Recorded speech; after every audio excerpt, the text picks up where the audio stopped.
would like to talk to you about pre-qualifications and the time it takes for a lender to get you pre-qualified. Sometimes you may be talking with a friend who's going to buy a home and they say, hey, yeah, I called Erica and we got pre-qualified in 25 minutes. And then you may call to apply for a loan and it may take a couple of days. So I would like to explain what's taking place behind the scenes when those kind of situations occur. In a lender's easiest scenario, the applicant is a wage earner or salaried, where they have a set number of hours they work weekly, or they just receive the same amount of income every pay period. More often than not, you may have applicants who use overtime, bonuses, or commissions to pre-approve for a loan. When that happens, there are some steps the lender has to take to make certain that that income will be qualifiable for the underwriting team. So here's kind of what happens. Let me give you a scenario. Let's say you're a welder and you've been on your job for a year and you have lots of overtime that you use.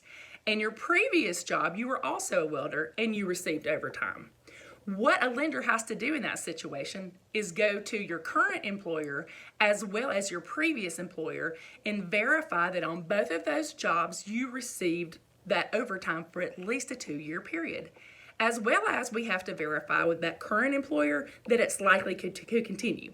So what happens in that scenario is not only do we have to order that documentation, we've got to wait to receive it from both of those employers, because mortgage guidelines state that to use those types of income, you have to have received them for a full 2 years. So I hope that kind of clears the picture. In the same scenario, let's say that you're working with overtime now and you've been on your job for a year, but at your previous job you did not receive overtime.